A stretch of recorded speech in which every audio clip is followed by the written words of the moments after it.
Hello students.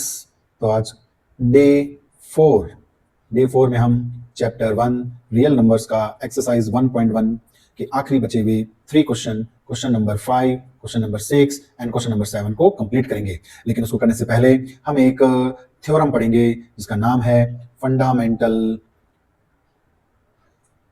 Theorem of arithmetic. Fundamental theorem of arithmetic. What does this theorem says? ये theorem क्या कहता है? ये थ्योरम कहता है एवरी कंपोजिट नंबर, कोई भी कंपोजिट नंबर होता है, कैन बी एक्सप्रेस्ड या factorized as a product of primes. Prime number के प्रोडक्ट में हम उसे एक्सप्रेस कर सकते हैं and this factorization is unique, और ये फैक्टराइजेशन यूनिक होता है apart from the order in which the prime factors occur. अब इसको पढ़ने से तो आपको शायद समझ में नहीं आया होगा कि ये क्या कहना चाहता है। तो सबसे पहले मैं आपको यहाँ पर जो 2 वर्ड्स आए उनके बारे में थोड़ा बता दूं।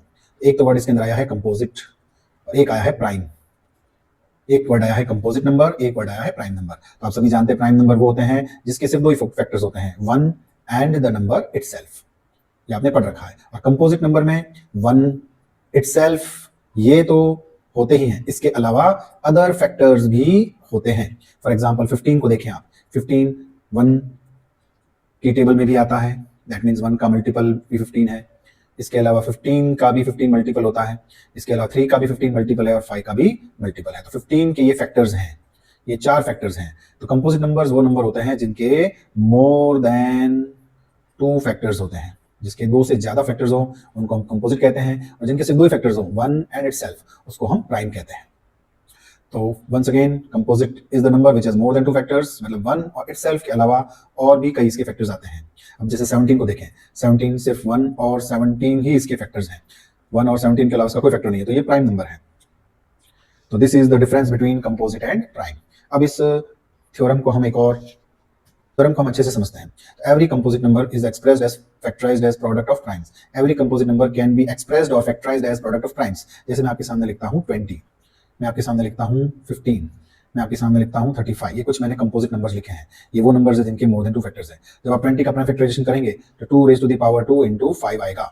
15 का जब आप प्राइम फैक्टराइजेशन करेंगे तो 3 into 5 आएगा।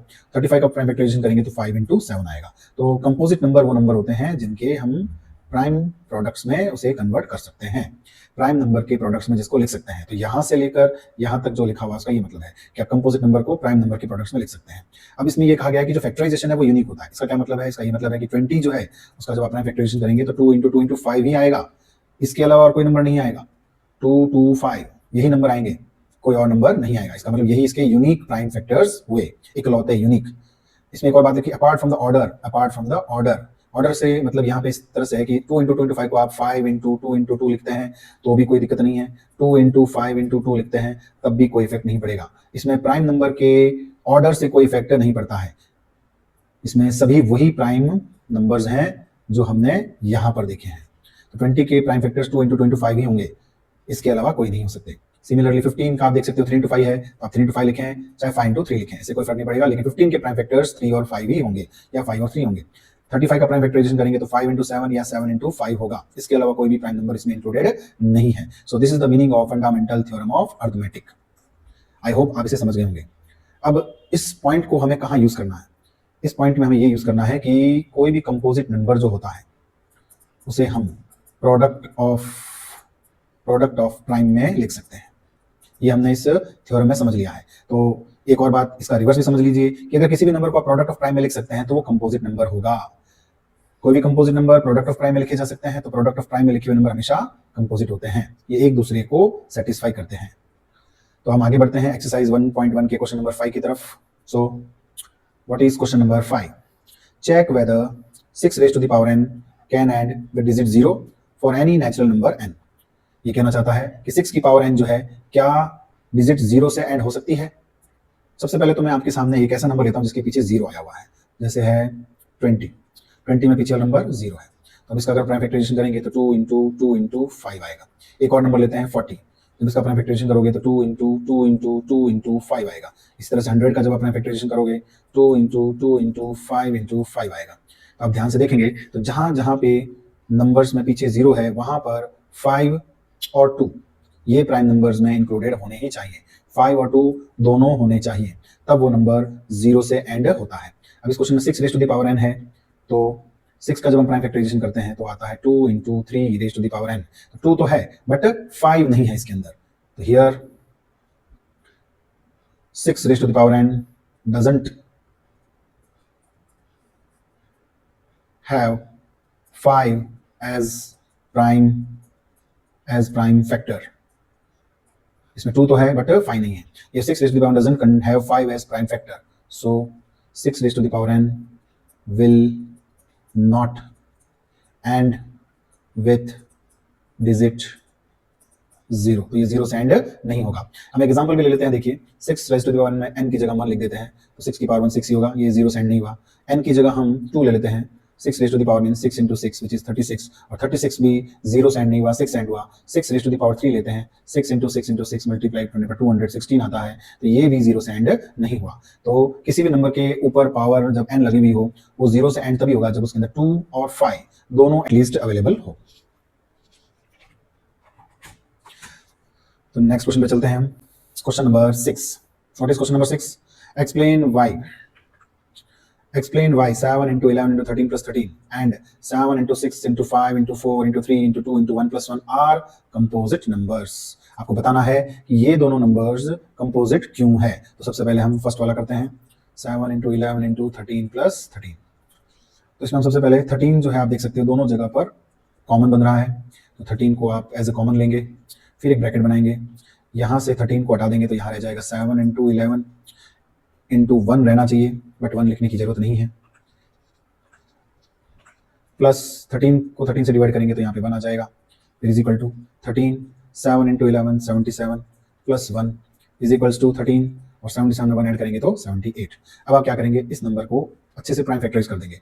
तो 13 ऑलरेडी प्राइम नंबर है, 78 को आप रफ में जाके प्राइम फैक्टराइज कर लें, तो 2 से ये होगा 39 टाइम्स, फिर 2 से नहीं होगा 3 से होगा ये 13 टाइम्स, 13 3 से 39 होता है, 13 खुद प्राइम नंबर है, तो यहाँ पे आपको मिला 2 इंटू 3 इंटू 13।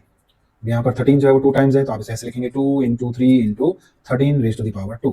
अब आप देख सकते हो कि इस नंबर को हमने सॉल्व करने के बाद पूरी तरह से प्राइम नंबर में कन्वर्ट कर दिया। तो अभी हमने फंडामेंटल थ्योरम ऑफ पढ़ा है, fundamental of theorem of arithmetic पढ़ा है हमने। तो according to fundamental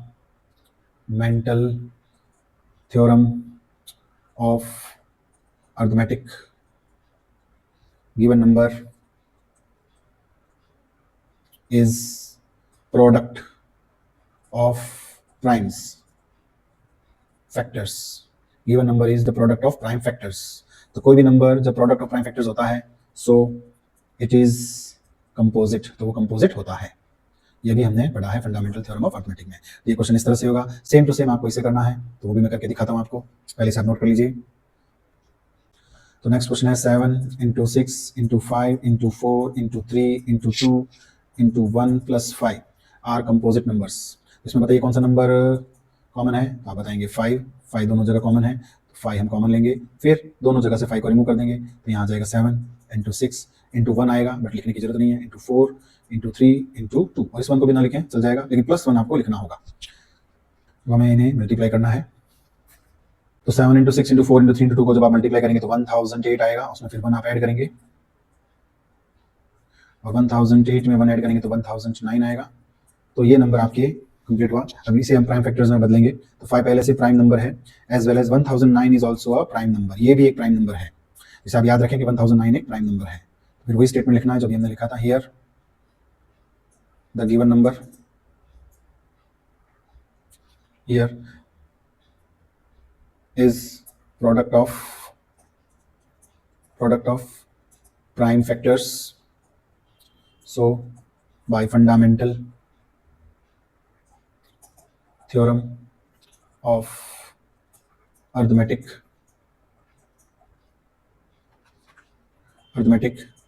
the given number is composite।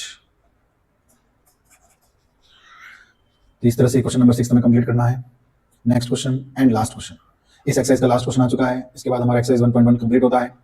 There is a circular path around a sports field, एक स्पोर्ट्स फील्ड है जिसके चारों तरफ एक सर्कुलर पाथ है, तो मैं एक सर्कुलर पाथ बनाता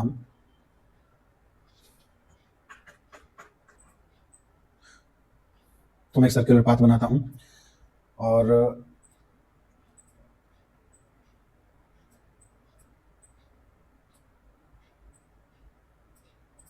तो ये एक सर्कुलर पाथ है जो स्पोर्ट्स फील्ड के चारों तरफ है। Sonia takes 18 minutes to drive 1 round of the field. इस फील्ड के चारों तरफ घूमने में सोनिया को 18 मिनट्स लगते हैं, while Ravi takes 12 minutes for the same. Ravi को 12 मिनट्स लगते हैं। सपोज वो यहां से स्टार्ट होते हैं दोनों, यहां से सोनिया और यहां से रवि स्टार्ट होते हैं। तो सोनिया को पूरा राउंड लगाने में 18 मिनट्स का समय लगता है और रवि को पूरा राउंड लगाने में 12 मिनट्स का समय लगता है। Suppose this both start at the same point. वो मैंने पहले बता दिया कि सपोज दोनों एक ही पॉइंट से दोनों स्टार्ट होते हैं एट द सेम टाइम, दोनों का टाइम भी सेम है। Go to the same direction, दोनों सेम डायरेक्शन ही जा रहे हैं, इसी डायरेक्शन की तरफ जा रहे हैं। After how many minutes will they meet again at the starting point. तो स्पीड कम जाना होने की वजह से इनका एक साथ ये कब मिलेंगे ये हमें बताया है। After how many minutes will they meet again at starting point. तो ये वापस कब एक साथ मिलेंगे। ऐसे क्वेश्चन जिसमें कोई क्वांटिटी की स्पीड कम ज्यादा हो और वो वापस कब एक साथ मिलेंगे, ऐसे कभी भी क्वेश्चन आ जाए, वहां पर हमेशा गिवन नंबर्स का एलसीएम फाइंड करेंगे। एलसीएम ऑफ 18 एंड 12 आपको फाइंड करना है। इस सिचुएशन में आप 18 और 12 का एलसीएम फाइंड करेंगे। तो सबसे पहले 18 का प्राइम फैक्टराइजेशन करके आप इसका प्रोडक्ट ऑफ प्राइम्स में कन्वर्ट करेंगे, तो ये हो जाएगा 2 इंटू 3 स्क्वायर और 12 का होगा 2 स्क्वायर इंटू 3। अब एलसीएम में हमें सेम वैल्यूज में से पावर ज्यादा पावर वाली वैल्यू लेनी पड़ती है, ये कॉमन है, लेकिन इसमें ज्यादा पावर की लेनी है तो 2 पावर 2 लेंगे। और 3 में भी आपको 3 पावर 2 वाला लेना है, तो 2 पावर 2 इज 4, 3 पावर 2 इज 9, 9 4 जा 36 मिनट्स। तो आफ्टर 36 मिनट्स वो दोनों एक साथ उसी जगह पर वापस मिलेंगे। तो this is your answer. So students, this is the end of exercise 1.1 जिसे हमने लगभग 3 या 4 वीडियोस में कंप्लीट किया है। आई होप आप अच्छे समझ गए हैं। Thanks for watching.